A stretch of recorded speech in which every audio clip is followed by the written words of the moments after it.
Good evening and welcome everybody to tonight's webinar. Dr. Jed Appleruth, very happy to have you all here tonight, talking about test optional. What does it mean? How to think about that in this new world. Things that are really optional, or it's optional light, or there may be a consequence. We'll be talking tonight. We'll have hopefully a very robust Q&A session, which I always like their questions. And remember, at the end, we're going to send you a copy of the recording once we get it ready for distribution. So know that you'll be able to watch it again and review any materials that we have.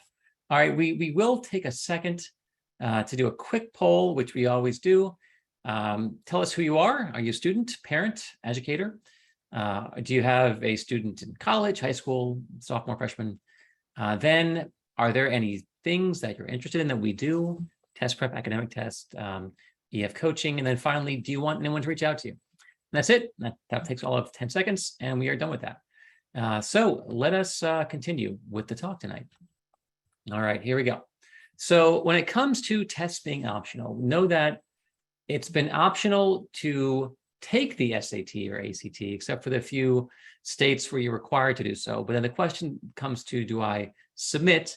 And for a long time, many colleges wouldn't review an application without test score. But now we're in a world where that really isn't the case for only a handful of schools. Things have really shifted. There are four main admission policies: test optional, which is the big one in the country right now; test required, which is a very minor role, which used to be the major role. Things have flipped after the pandemic; test blind or test free, which means testing can't help you at all; and test flexible, which is really not that prevalent. But we'll talk about what that means. That essentially is, if I don't submit the SAT or the ACT, are they going to want to see scores from my AP exams or other things to show off my mastery in a standardized format? And so in some cases, if I don't have a score for the ST, do I have a 5 in AP English I can show them, or something which shows them some kind of mastery at a national level? So test required, what that means is if there is no test score, they're not going to read it. And that's, there aren't that many left who are doing that. Test required. The Georgia, if you're applying to Tech or UGA or Georgia College, then without a test score, you're not going to get in. Florida, they never dropped it. Florida has been test required all the way through because so many of their scholarships and automatic admissions are tied to GPA and testing. So they've always been committed to it. Tennessee came back this year. They announced, all right, starting next year, we are back full on with testing. Texas and North Carolina, they're interesting. They both gave out announcements that we are putting testing back as a requirement. And then they both reneged and said, wait, not just yet, 2 more years. So they're obviously dabbling with a return to testing. But right now, they're not ready in this cycle before they say that they may want to get more data. But it looks like you can see what's happening. It's the southern bloc is little by little beginning to reinstate testing requirements. And so here are some of the schools we mentioned earlier. And one of my colleagues, Rick Clark, he said earlier that when it comes to testing and remaining optional, don't count on the South. He said this before the University of Georgia system made testing a requirement again. And you have to remember, Georgia made it required for all of the 21 or 23 schools in the system, but then they said it only applies for the top 3 schools. The lower level schools, if you're applying to Valdosta or other places, that's optional. And part of it, one of my friends is a professor at Valdosta, and she was telling me that ultimately one of the issues they're having is enrollment. And when enrollment is down, having a test requirement, that can be an impediment. And so their thing is, if we're not hitting our numbers, let's get rid of test requirements as a means. But schools who are super, super selective, they're hitting all their enrollment numbers. They're not worried in the least about that. Their problem, the pandemic made schools who are selective, hyper selective, so that they're turning down more and more kids. But schools like Valdosta who are under, they're like, let's see if testing was part of the problem. Okay. So, and there are some questions coming in. Let me hold, I will answer all of them. But so as I do the talk, throw questions in, and I'll get through every single one of them at the end, I promise. Okay. And so we also have one of the biggest names who went test required was MIT. And obviously they've done their research and their data, and they said, we're doing this for a lot of reasons. One of the main reasons is that students who come to MIT with weaker testing are the ones who fail out. And so we have all of our data and all our regression. So performance in freshman year and sophomore year, retention at MIT. That if your scores are low, those are the kids who leave. So for us, it's protective. We're trying to make sure that the kids who come to MIT don't fail out. So having and especially for the math section. So for kids who score a 550 on math, they're not made for MIT, even if they have really good grades in their high school, because part of it, high school grades, as we know, are not standardized. And so a kid could have a 4.0 in AP Calculus, but you're not required to send that score in. You could have a 97 average in AP Calculus and get a 1 on the exam, but they don't mandate those scores. And so you have an A, but you didn't learn enough to do well on a national test. So what they want to see is, let me see you have at least a 700 on math to make sure that you don't come here and fail out, which is very logical and makes a lot of sense to me. Georgetown, they are bullish. They like testing. They want testing, and they've never had any issue saying that. So they went back before MIT did. So test optional. Now, on paper, a application is complete. It's totally complete without a test score. And many people have, during the pandemic, about 200 plus colleges signed a pledge that they would not give any advantage or treat them with any preference, because during the pandemic, you couldn't get testing. The only state I'm aware of where testing is still incredibly problematic and challenging to get is California. That I work with many IECs, consultants, counselors in California, and they say their kids are having to drive an hour, hour and a half. A new test that opens up, within an hour, they're booked out everything within, like 40 miles, which is crazy. Because part of it is a lot of, there are challenges now in California because now the UC system, Cal State and UC, they're now test blind. And so there are many test centers who are now closed. And also there are many test centers who before would be open to the public are now only giving testing for their own students. So now they're doing it during a school day, but they aren't doing it on the national test days on the Saturdays or the Sundays where it's open to the public. It's only for our kids on a Tuesday. So there are so many kids who can't get testing and they're having to drive an hour, which is really unfortunate. But otherwise, a little bit in Seattle, otherwise our kids in Chicago, New York, DC, Atlanta, no problem at all. Testing is available. It's like it was before the pandemic, honestly. So that's one big shift. So test optional. There are over 1,800 schools in the US who are optional. That is more than 3/4 of all schools in the country. That is a massive increase. There were about 1,000 schools before the pandemic. And these are the most selected schools in the country. And then the pandemic has changed the whole thing. That was tremendous. So it created a tsunami of applications to schools who are the most selective schools. We have UCLA and NYU and Duke. I mean, Duke, gosh, they used to be at 12,000 applicants. Then it was 25,000. Duke went to 50,000 applicants for the same, few thousand spots, which is just ridiculous. And there are schools like Colgate who doubled their application numbers because, again, there were many kids in the country who were looking at Duke and like, well, Duke wants a 1510. I have a 1200. I'm not going to apply to Duke. But then when Duke's the tests are optional, everybody applied. So schools who are the name schools, who are the big selective schools, the acceptance rates have gone so far down, which is really unfortunate. You can see some of the numbers here. MIT is down to 4%, Emory's down to 13%, Duke is down to 5%, used to be 30% back in the day. UVA, so all these schools, they're much lower, and the Ivies are now all sub 7%. Some of them now down to 3-4%. Stanford isn't even publishing their numbers now. It's probably down 2%. So because again, why not? Application $70, why not apply to Stanford? Who knows? But the odds of getting in, aren't that great. So then test flexible, I mentioned this one, that if there are a few schools who they used to, want to see an AP exam, like either you could give us an SAT verbal section or AP English, but there really aren't, this is kind of a pre-pandemic. Now it's more of a concept of if you don't send us test scores for the SAT or for the ACT, can you send us something that demonstrates a level of mastery like an AP physics test or an AP, calculus, BC Calc, especially if you're applying to a school where that's a STEM kind of program. that's where showing evidence of mastery is more important. And if you don't have it for the SAT, they're going to look with really increased scrutiny at a score you send them. If I get a 4 on physics, or on bio or environmental sciences, that's something. Because again, grades are subjective, and we know there's been grade inflation over the past 20 years. More students have A's than ever before in history, and A's mean less. And there's research showing that even like the University of California research was showing that grades have become less predictive of performance and testing more predictive, because there's game theory. If your kids are getting higher A's than our kids, your kids will get at a higher rate. Therefore, we'll grade inflate and we'll match. That's what's happening everywhere, especially more affluent schools and school districts and zip codes and so forth. So then there's test blind, and there are fewer than 50 schools in the country who are blind. They're also calling it test free, but I think blind is more meaningful because they won't see it.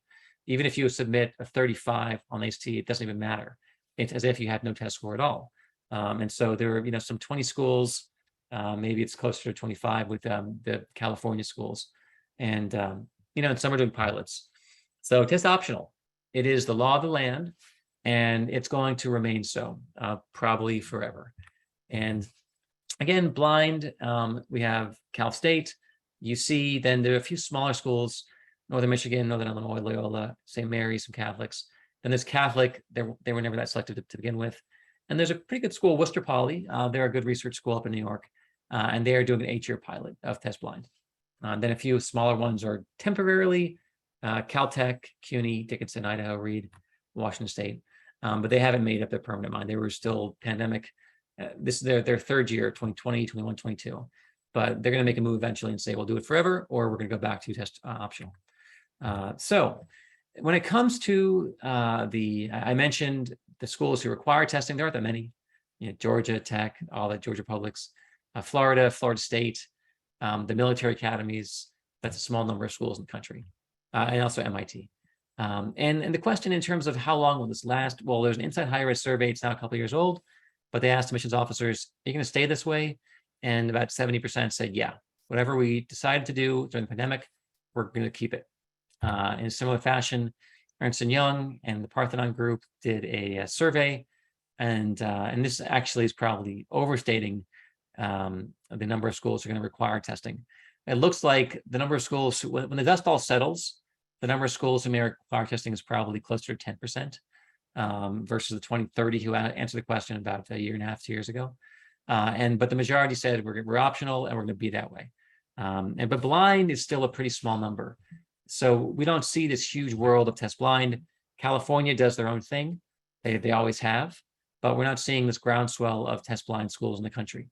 And they certainly could have if they wanted to. Many schools, what they're doing is they're just waiting for a couple more years of data. We now have test optional numbers for the class of 2020, freshman class of 2021, 2020, 2021, 2022.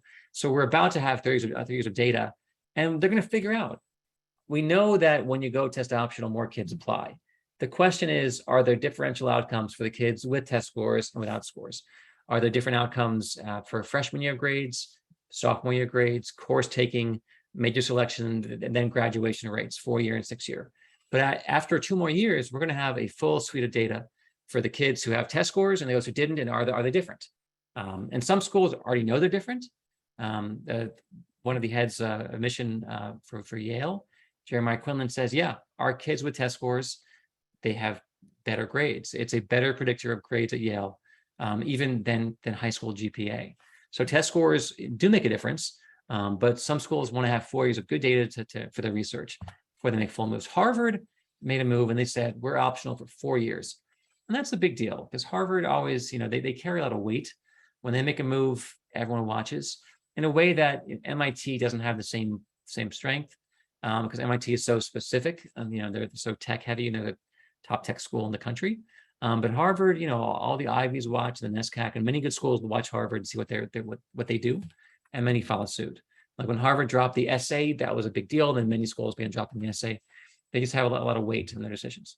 There's also something coming in the fall that the Supreme Court is going to be ruling on affirmative action. There are 2 lawsuits against Harvard and against UNC. there's to trying to get the use of race discarded in admission.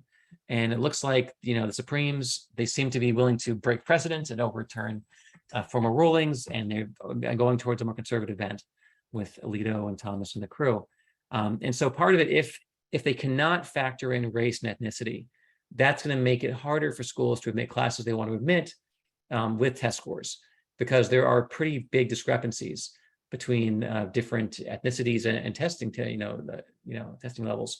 So if we say we can't factor in race or ethnicity, then that makes it harder to be test required, because then, well, how do you justify this? This student group had an average score of a 1510.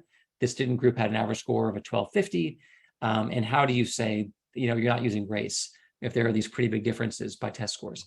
So we'll see about that. But that's one thing I heard years and years ago, that if the world couldn't use ethnicity or race in admissions, then being test required becomes more and more challenging. And so a major point of tonight's talk is that test optional and test blind are very different things. That test optional means you don't have to have a test score, but it doesn't mean that a test score doesn't strengthen the application or heighten your chance of getting in or getting merit-based financial aid. Those things are both true. Cornell was very clear that when they first went optional a couple of years ago, hey, if you don't have a test score, we're going to look at everything else you send more closely. Then GPA matters more, rigor matters more, your essays matter more, other testing, other APs, everything matters more if you're missing this one important piece. So that was interesting. And so, the biggest question becomes, do I send a score or not? If I have a score, do I submit it? Will it strengthen? Is it going to, affect merit-based aid, other things? And we do know that, without test scores, that can definitely affect merit-based aid. For many schools who use GPA and testing when they're allocating merit aid. Here's one from Wabash College. They have this straight matrix that as your test score increases and your GPA increases, the merit-based aid goes up in lockstep. And so looking at rates of submission and admission in test optional world. I'm sorry, this slide also belongs here. Alabama, they are a school they've always given, for about 10 years plus, tremendous, over $100 million in merit-based aid. And I saw this with my niece who applied to Alabama. She had a 1390 on the SAT and she had like a 3.8. So they gave her the University of Alabama Scholar, which means her tuition dropped from $30,000 because she lives in Richmond, Midlothian, Virginia, down to around $6,000 a year, which would have been a savings of $96,000, which is tremendous. So Alabama, they've been able to really transform their school and get a much higher level. You wouldn't believe it. Alabama's freshman class, like 40% has like a 3.9 plus, have like a 33, 32 on the ACT. It's incredible what they've done with their school by using merit-based aid. So grand scheme, they're using this, and other schools also are noticing this. There are a few other schools looking at Utah State, Texas Tech. They're giving, if you have certain test scores, they're very clear on their websites, merit scholarships and so forth. I live in Georgia, I live in Atlanta. And here, if you're applying for the top scholarship for Georgia, which is free tuition, testing is required. I need to have a 3.7, GPA, and I have to have a 1200 or a 26. And if I don't have those test scores at that threshold, I'm not eligible for this highest merit-based award. That's a thing. So typically, the test optional lane was pretty small.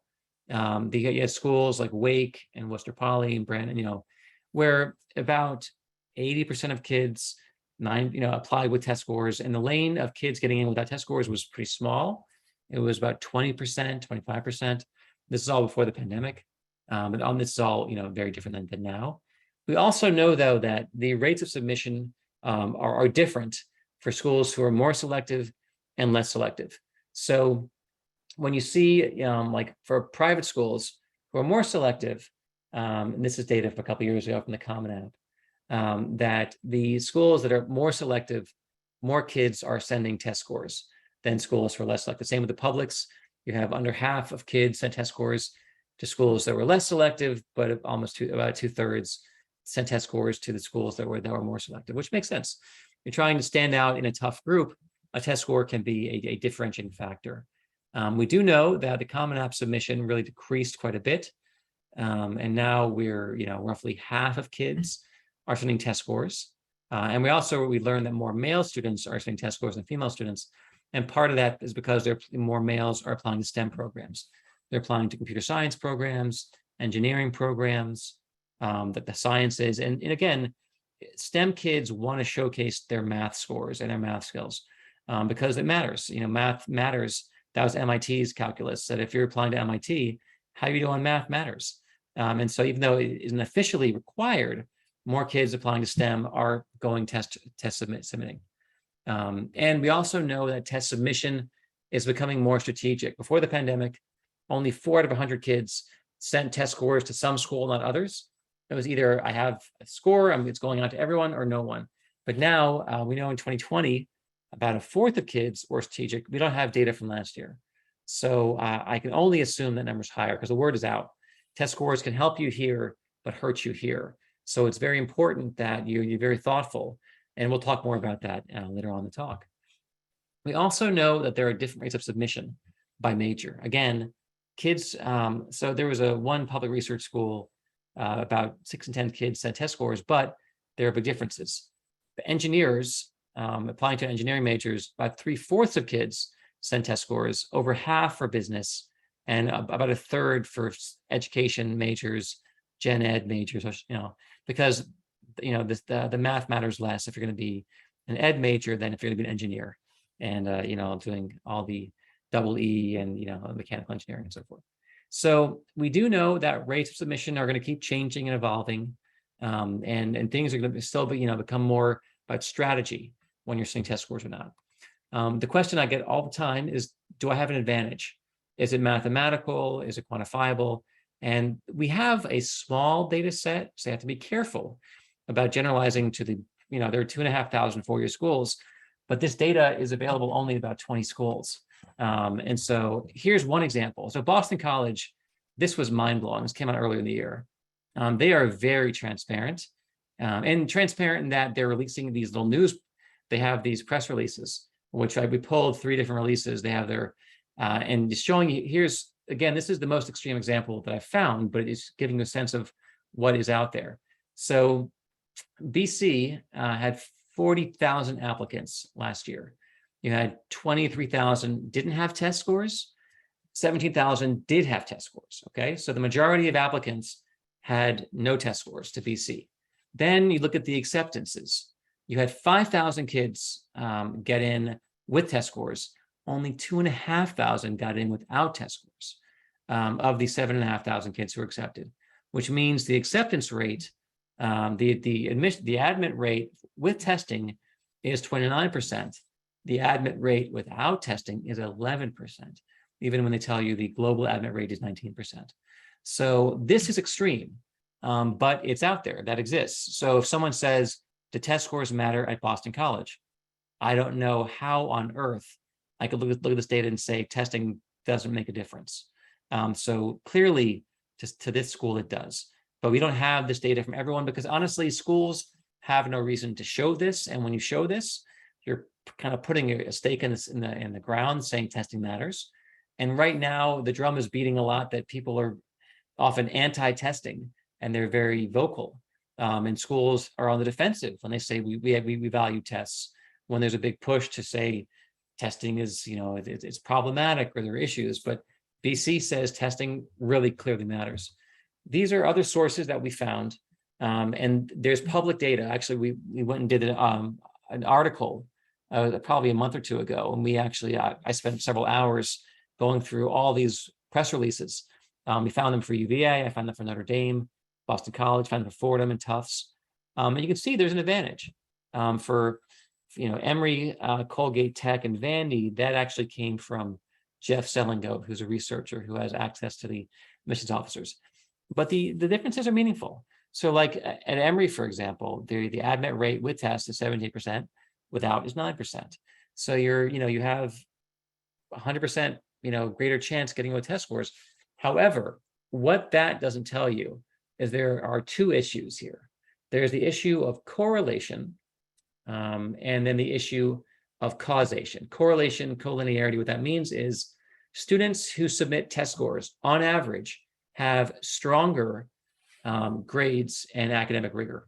And that makes sense. The kid with a 35 on the ACT, on average, that kid's going to have a fairly robust schedule and a strong GPA if they're working that hard to get that 35. And the kid who didn't send test scores, so the cohorts are different. So that's the issue of the groups aren't identical. They're not matched by GPA and academic rigor. On average, the testing submitters tend to be more rigorous and higher GPAs. So that's the issue here of collinearity. But on the converse, you have the issue of causal differences, causation. I've given talks with some of the reps. One of my friends over at Emory, and we gave a talk last year, and she said, "Oh yeah, if we have two students from the same high school, one kid, they both have 3 7s, 3 8s, good academic rigor. One kid sends us a 34 to Emory, one kid has no testing at all. Does it make a difference?" He said, "Yes, it does. We will consider that 34 in the conversation. Does it mean the kid without testing is not getting in? No. But does a 34 matter? Yes." And she was very, very candid. And so there are schools who are like, yeah, if you have good testing, it's part of it's part of your application. But if you don't have testing, doesn't mean you're dead in the water. It just means everything else has to be pretty robust because you're missing a piece that can be beneficial for you. And the same thing is, I look at this like AP scores. If one kid takes 7 APs, one kid takes 7 APs, one kid sends 3 4s and 4 5s, and 5 in BC Calc, 5 in physics, 5 in environmental, 4 in psychology, 4 in stat. One kid takes the same classes and submits nothing. Is that going to be a different conversation? Yeah, it's going to, it becomes part of the discussion. They can't assume the kid got 1s and 2s, but the kid sending the 5s and the 4s, you're showcasing, I achieved a level of mastery and demonstrated, competence. And so again, the kid can get in without any test scores. They're not required for admission at all. But if you send them, it's part of the conversation. The same thing as if you are the head of your student body, if you're the head of the yearbook, you don't have to have that. But if you send it, is it part of the conversation? Yeah, it is. So that's where having a 34, having a really strong test score, it's part of the file, and they're going to talk about that when they discuss your application. So, and here we're seeing there are some differences. So make of that what you will. But all these folks on paper, we are test optional. But looking at this, you can see why kids who want to stand out and want to have their best shots are taking the test. And there are more kids taking it this year than last year. It seems like testing is on the uptick, even though California is going the other way. The whole country is not California. And many kids seeing these numbers are like, oh, okay, well then I want to have my best shot at Tufts, my best shot at Wellesley or Emory or Colgate. Therefore, yeah, if I can get a good test score, I'll take it and I'll send it. But if I have great grades, I have great academic rigor, and my testing is just really soft, really, I open and do unaided, I go in and get a 23 on ACT, but I have a 3.9 unweighted, and I have 10 APs. The odds of me getting my 23 up to, if the schools I'm looking at want a 32, that's a pretty big lift. At that point, I might say, why don't I just focus on my grades, my grade essays, my activities, versus if I'm a kid who has all that academic rigor and GPA and I open up and get a 28, 29, okay, we're in different boats. Can I get my score up to a 32? Yeah, likely. 33, it'll help me. But again, you have to figure out where the school's score ranges are and where your baseline is to figure out, is it worth me putting the energy? Because there are some kids, I tell the parents, don't. Your kid is so smart, great everything, testing is so weak. I don't want them spending tons and tons of time, because they may get up to a 31. That's still under what the school wants, and that would be a huge lift. So for that kid, I would say go test optional. And this is one of the areas where optional is so wonderful, because kids who were such good students who had just problems with testing for various reasons, or massive anxiety, other things, they were just locked out of all these great schools, but now they're not. Now, if they have amazing grades and rigor, other things, and testing is absent, they can still get in to these top schools, and we're seeing that. So that's wonderful, actually, I think, for those kids where testing is really a problem. But for kids where testing is they're okay at it or they're good at it, well, again, that's your path. So there are different paths. So before you make any calls, get your baseline in, figure out how close you are to the school's ranges. And then should I send the scores once you have the scores? Part of it is for STEM, probably. If I'm applying to be a comp sci, an engineer, I want to major in physics, your math performance matters. So unless you have a 5 on BC Calc and a 5 on Stat, if you tanked the math on the ACT, or you've got a 23, or you got a 610 on the math for the SAT, you're applying to be an engineer, I wouldn't send it. But otherwise, if I'm close, again, I want to showcase my math skills. I'm applying to be a STEM kid. And also look at the school. I gave a talk with Jamie over Texas Tech, and look at the school's profile. If you're in the bottom profile, the bottom quartile, I probably wouldn't send it. But figure out, is it going to add strength or value? Do you want to see it? Sean Felton, you have a talk with him. We often talk with him at Cornell. He said, if it's below SS50, don't send it, period. But there are middle ranges, and if you're higher up, the testing can help you. But also he said, listen, major matters. If you're applying to a fine arts program, if you're a classical music major, then no, the test scores are not nearly as important as your portfolio or your performance that you submit to them. But from applying again to the hotel school or management, yeah, that test scores matters more than if you're going to be a fine arts major. Rick Clark, good friend, great author. He's written a great book about parents and families and getting into school. He said, if you're in the top half, send it, always send it. For the bottom half, the question is, do you want us to see it? But if you're in the very bottom quartile, probably not, unless there's something compelling your first generation kid, or something is really unusual about your application. Otherwise, though, Rick would say, go with your strengths. And then also your GPA matters. If I have a killer GPA, I have a 3.9, my testing is really, really weak, don't dilute it. I want the entire conversation to be about that 3.9 unweighted. However, if I have a 3.5 or a 3.6 and I have decent test scores, that's different. Then they're more in line. My testing may be a little stronger, in which case submit it. But if my GPA is way above my test scores, I would just lean on the GPA, go with that, that piece of the puzzle. It also matters the individual section scores.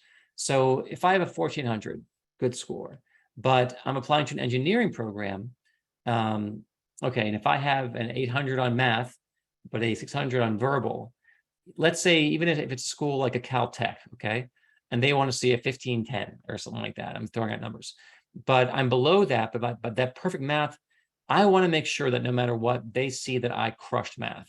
And even though my verbal is weak, if it's Caltech, send it. Or if it's, Carnegie Mellon, make sure they see that really strong math score. And conversely, if I'm applying to a writing program and I have a really great verbal score but weaker math, send it. Make sure you showcase your strengths. And then that's often a dilemma, the 1 weak, 1 strong. And part of it depends upon the school. Talk to your school counselor. If do I want to see the score? But if the other one's so weak, there is nuance, and I have to look at look at your grades, look at the school, look at the scores range, and figure out. And we'll show you a few examples of that at the back.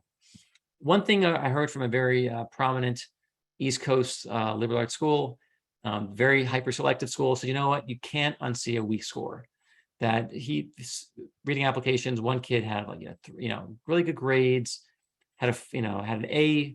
Like a 95 in his calculus class as a junior, but then the student had a 1 on the calc exam and he sent the 1. And he said, it crushed me, because now I'm looking at that, 95, got an A's across the board, great grades, but that A in calculus, you ended up getting a 1, which is the lowest possible score, which means you failed. You haven't learned very much calculus. So then it called into question the whole grading of that school and that student and what's going on with the grade inflation. And so he said, I couldn't unsee the 1, even though that wasn't required to send the AP score. Because you sent it, now I have to consider it. So don't send a score that can weaken. Only send scores that can strengthen the application. That's important. The same thing with your testing. Don't feel like I have to send everything. If you can send a score that can hurt you. And in terms of strategy, I treat every school differently. If I get a 29 on the ACT, that's going to help me at 3 schools and hurt me at 4 schools. So I'll send to the 3 that'll help me and I'll withhold from the 4. It's really important. You can choose in the Common App which ones you want to submit and don't submit, and make sure you're thoughtful and mindful about that. And then one example I throw out here is Swarthmore. This is the range is a little bit old. It's probably shifted some, but their mid-50 range before the pandemic was a 1380 to a 1540 composite range. They're a good school. They're selective. And the question is, do I submit my score? Now, if I'm the top half, if I have a 1470 or above, send it, period, we're done. Then if I have under a 1380, if I have a 1270, do not send it. Go with your grades, your rigor, your recs, activities. Your 1270 is going to hurt you in the conversation because they're used to higher scores. The nuance comes in that 3rd quartile. If I have a 1460, you're right on the cusp of it. I'd be more likely to send it than if I had a 1380. And then let's say I had a 1420, but my grades were a little bit weaker for Swarthmore. They wanted a 3.7, 3.8, and I had a 3.4. But then that testing actually is a little stronger relative. Then I'd probably send it. But however, if I have a 3.9 and I have a 1410, I probably go with my 3.9 and my rigor. So again, or if there is a 790 in math and I'm applying to a math heavy program, I would send that 1420. So you see, there is some nuance here. You're factoring in several things in the algorithm. What's my grades and rigor? What kind of program? The relative strength of my testing to my grade. These are the parts of the discussion, and a counselor can help you, or you can look at the profile and find out. You have to understand though, like the score ranges changed some during the pandemic, because part of it, when only half the kids' test scores, it was obvious that lower scoring kids didn't send their scores. So what that does, that skews things higher. So what I always want to look at is what were the ranges before the pandemic, not just the ranges post-pandemic, because the ranges post-pandemic are a little bit skewed. So the class of 2020 for the pandemic, the middle 50 for the ACT was a 27 to a 32. Pandemic hits, and then suddenly, if they're optional, the middle 50 goes from a 31 to a 34. So the question is, if I have a 30, am I going to send it to Georgia, or even a 31? I would for sure send a 31, because again, before the pandemic, that puts me in their upper half.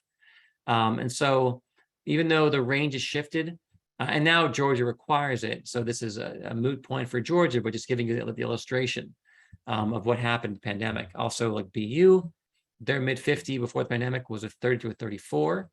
Pandemic shifts, and suddenly all the low scoring kids don't submit. Bam, things pop up. And now the middle range is a 33 to a 35. There's a question of, should I send a 33? The answer is yes, yes, yes, yes, and yes to BU. Every day, always. Because again, I want to look back at that, the middle range before the pandemic. A 33 is a strong score for BU. So I would say send it. Penn went crazy during the pandemic, and their middle range was a 33 to a 35. Okay, it's been that way for several years. Pandemic hits, the low scoring kids don't send to Penn. And then suddenly the range of accepted students for submitters goes from a 35 to a 36. What that means is 3/4 of the kids at Penn have a 35 or above. So the question parents ask me, do I send my 34? The answer is yes. If you have a 34, I want Penn admissions to see it, not to wonder, did I get a 26? If I have a 34, it's going to Penn. I wouldn't say withhold that. Unless you have 4.0 and everything is amazingly perfect, but a 34 is a good score. You're top 2% in the country. I want them to see that versus not knowing I was close to that, a very, very top range. Here's some examples of some of those admitted kids. Emory's range popped up. Every school did. Colgate, Davidson. Look at Vermont, 1180 to 1340. The pandemic comes. Then they go from a 1280 to a 1460. So before, again, a 1330 would be right at the top, the quartile.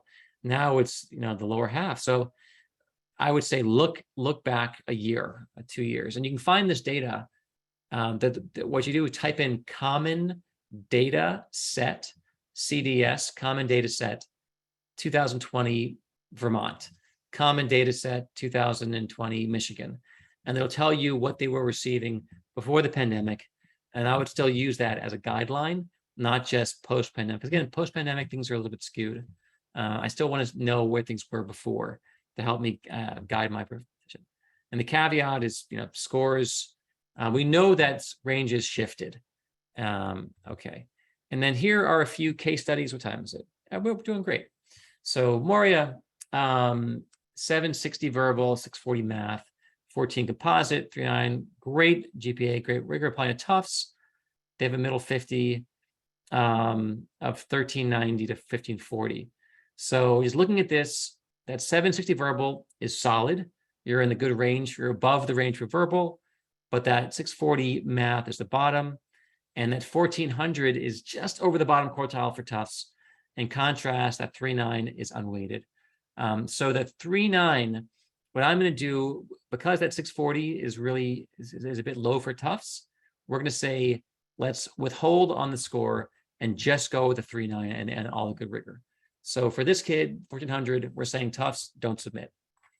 Stevie, 640 verbal, 580 math, 34, 35, wants to be an architect, applying to VA Tech.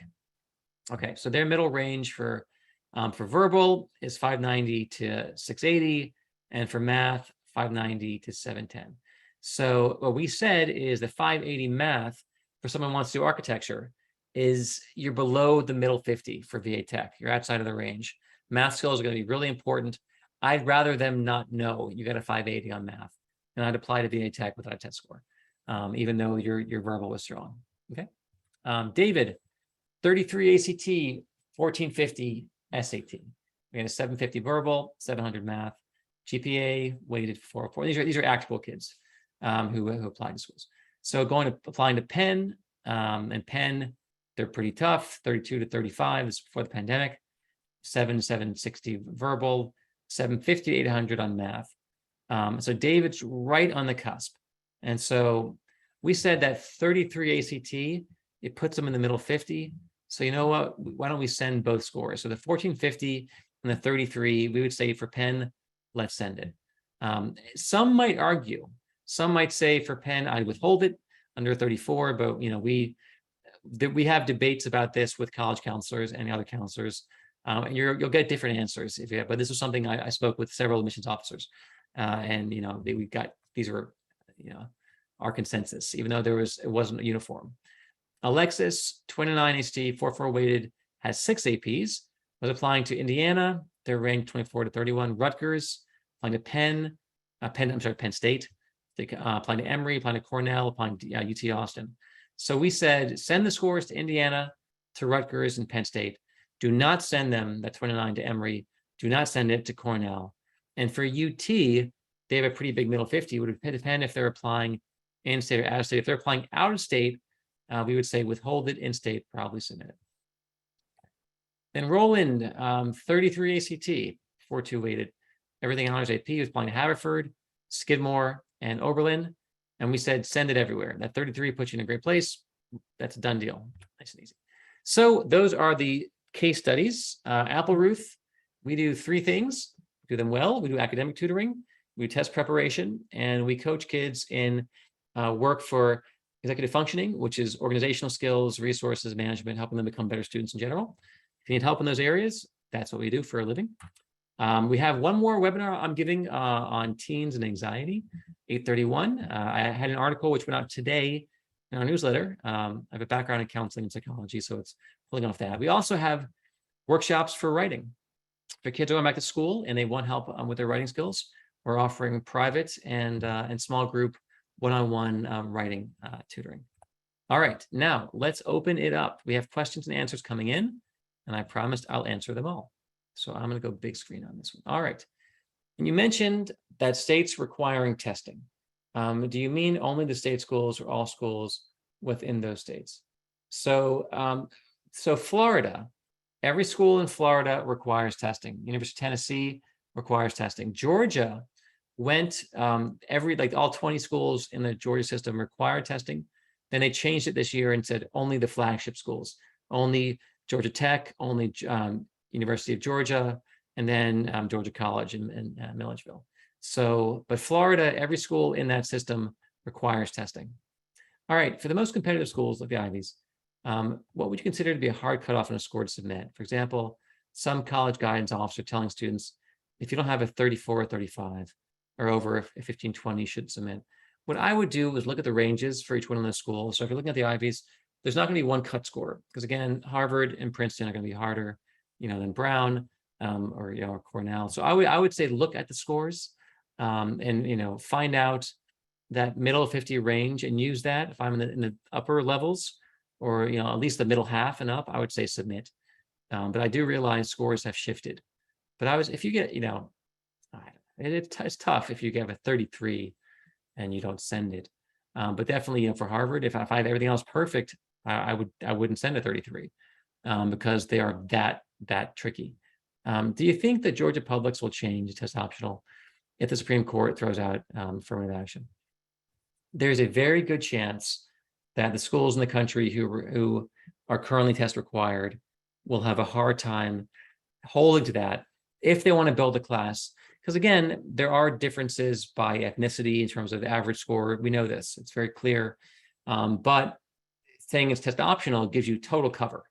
Optional says, hey, tests aren't required. So even though the student has a much lower test score, that's only one part, it's optional.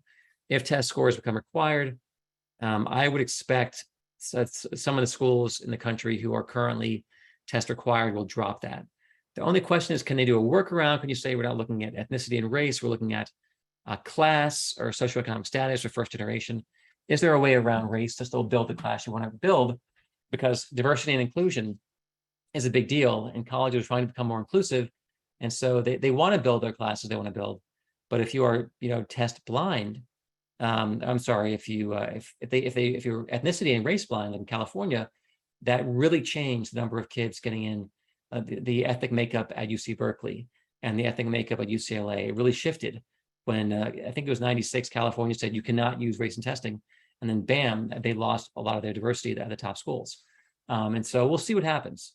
But that is definitely a likelihood. Are there any ideas if you're applying architecture?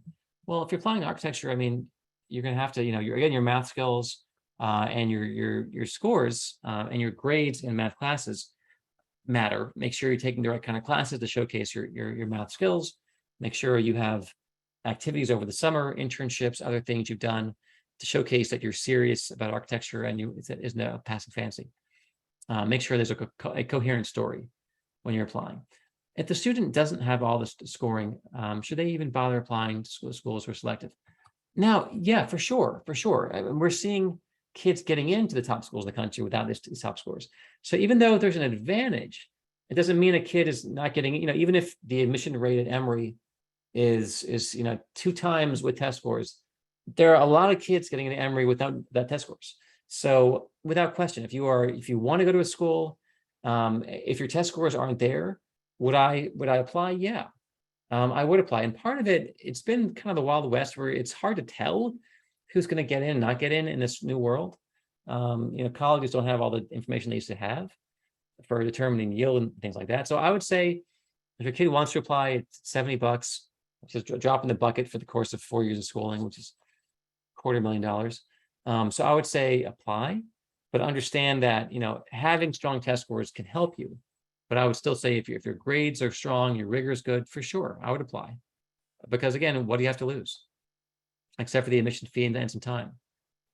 Do the same rules apply to non-high-end schools? Well, schools who are less selective are less selective. They're going to let more kids in. And I think the test scores are not going to be as big of a factor. They're going to, in general, they're going to be more accepting and more embracing of all students.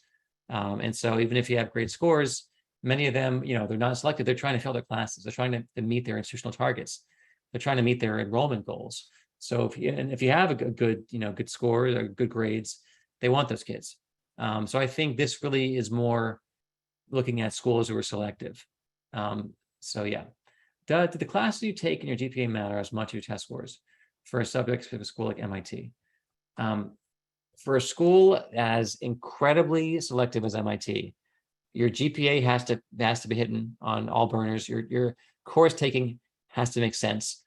If you aren't taking calculus, applying to MIT is going to be a tough one because of what they do. Saying I took a lower level math track, I took honors math. I didn't go to the AP track for MIT. It's going to be hard because they're picking 3 kids out of 100. And so, yeah, your GPA for schools that selective, everything matters. So yeah, but schools that are very selective for, if I'm looking at Carnegie Mellon, I'm looking at Harvey Mudd, I'm looking at Caltech, your course taking and grades in those classes has to line up. If I'm getting B's in my calc and physics and bio, that's going to be a tough sell for schools, like Harvey Mudd and Carnegie Mellon and, Caltech. Okay. What if a kid is an average student, 3.6, but not good on the SAT? And he sees better, taking my prep course for the SAT, applying to Georgia schools, not the flagship 3, excellent activities and talented writer. Should he go with strengths and not send scores? Depends how high we get. So you're not applying to the big 3. Let's say you're applying to Georgia State, Georgia Southern.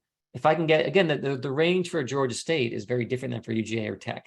Tech's like a 32 to 34. It's like an Ivy. And so, but if I'm looking at Georgia Southern, if I can get it up to 29, 28, at 27 could help you at Georgia State. So look at the middle 50 and then figure out where, I'm sorry. And honestly, taking the SAT prep course, 8/10 of the content will apply to the ACT. So you take the course, finish it, and then go back and take the ACT again and see how you do. And then look at those ranges. If I end up with a 25, 26, I think, should I, go for a 28 for Georgia State? I would do it. But again, if I finish my class and end up with a 23, I would probably just go with grades. So it all depends upon where the score is after this class. One thing that I don't see here in these case studies is geographical diversity. How much does it matter these days? It does matter. It absolutely matters. If I'm a kid applying from, West Virginia, I can have a much lower test score than if I'm applying from the Tri-State or if I'm applying from Chicago's North Shore. So if I'm applying from West Virginia and I could have a 29 and I could be a very compelling, competitive student versus a 29 from New Jersey, it's going to be a tough sell. The same thing applying from Montana or from Hawaii, because colleges want to see flags in every state and certain regions are just much more competitive. Applying from Alabama, again, versus from Connecticut, because the average test score, they're just very, very different. The way they approach testing, how much energy they put towards tutoring and testing is very different. So yeah, diversity does matter a lot at private and state schools. Okay. If the school doesn't offer any AP classes, is there a negative impact? Not at all. Because like when Scarsdale High School went AP free, their kids are getting into the same schools. What they do, they're oftentimes like Scarsdale, they have signals. So you have like, you're in a level 400 class or 300 class, it signals I'm in a more advanced class. And so they're going to use a proxy of the honors or other things or higher track classes, even if they aren't AP classes. There are some great schools like Dalton in New York, which don't have APs. And there are the 7 schools in DC from the Sidwell Friends and Georgetown Day. They're dropping their programs for APs. Those kids are going to be getting into great, great, great schools. So there'll be other things that are going to be a proxy for academic rigor. And they're going to judge you and evaluate you in the context of your high school. With every application, they're going to send a high school profile, which tells about the AP offering, how many APs kids take. If it says our school offers 0 APs, well, then bingo, they're not going to look at the AP count. They're going to look at other things, and they're going to find other ways to track, did you push the curriculum, but not by AP counting. Okay. For a test optional school, is it possible to send some of your test scores, but not others? I.e. send the SAT math, but not the verbal? No. If you send a test score, the entire ACT goes, the entire SAT goes. You can't just send one. It all goes. So if there is a real liability, you can't just send part of it. If I score a 3 on an AP test, AP 3D Studio Art, and a 4 is required for credit at the school, should I submit the score? It's not a 0, 1, or 2. Honestly, this is a debate. Do I send the 3s? And different people will tell you different answers. They can, if I've talked to 20 people, I would say like 12 of them, 13 of them would say, don't send a 3. If the 4 is what they want for credit, then I send a 4 or 5. If I'm sub credit, the assumption is it's a 3. There are some schools I heard that the Yale said, send the 3, you want to see it. But most admissions officers say, if you don't have the numbers we want for credit, don't bother sending it. But again, you may get a different answer. There's not a 100% uniform answer on that one. But typically 4s and 5s, always send, even if they only do a 5 for credit, send a 4. So 4s and 5s out the door. 3s, there are schools where 3s get you credit for certain classes that are really more challenging. And some state schools, 3 is perfectly fine. But yeah, typically 4s and 5s out the door, always send them. If your kid's interested in pre-med, but just starting taking vigorous classes junior year, so 3-9, can you still get into a good school? Yes. And part of it, as a junior, the grades matter more. And if you can do some strong course taking as a junior and senior, that shows a lot of, you're going in the right direction. So your kid can definitely get into a good school, especially if there's a nice upward trend on the rigor and the GPA. Could you mention the flagship schools for Georgia? Yeah, it's Georgia Tech, it's UGA, and Georgia College. So it's those 3 schools. If you're applying to all the other schools, there are 17 other schools in Georgia system, which are like, I mentioned Valdosta, but that doesn't require testing. Should you send all your SAT scores if the scores keep rising? I would wait. I would send your best and highest. You only want to send the score that has your highest scores. If you have your strongest math on the March SAT and your strongest verbal in May, send both. But if everything is strongest in May, just send May. Don't send like they don't need to see all scores. There are very few schools in the country, like under 20 or 30, who want all your scores. 20 selective schools. Can I send the best scores between 2 different tests? Yes. Highest verbal on 1, highest math. Yes. You can combine them. It's called super scoring. And the majority of schools in the US will super score the SAT, and about half will super score the ACT. And you can find that on the College Board website, College Board Big Futures. Type in, Oberlin College, and did they super score or not? They'll tell you under applying in students. So yeah, the super scoring is very real, and it's very, very prominent. Okay. All right. And I think we've answered all the questions. Can you super score the SAT for the Zell Miller Scholarship for Georgia? You cannot. You cannot super score for Zell. Zell is 1 shot. How many times can you take the test? Unlimited. But typically we find that students peak after 3, the very high end after 4. So typically you're not going to be seeing the returns. So take practice tests in between. But after the 3rd and then the hard stop in the 4th, in my experience, like we're done. I wouldn't keep going. Just use practice tests, because most kids get burnt out, they get tired. There's very little return, if not even negative returns. Okay. All right. What scholarships are there for SAT scores? What you could look up, it varies by school. There's a website, meritaid.com. It's owned by CAPEX, CAPPEX, and they track some merit scholarships. Part of it, you may want to look at the schools you're looking at, and because it varies by school and it varies from year to year. Is North Carolina A&T test optional? I would venture to guess yes, but you can look it up in a matter of seconds.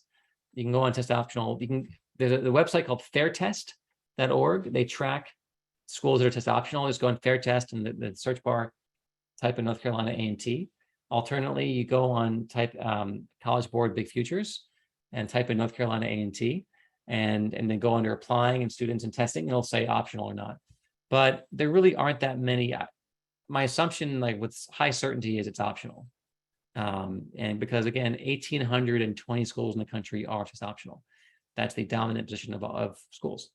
The schools look at how many times you take the test, doesn't make a list.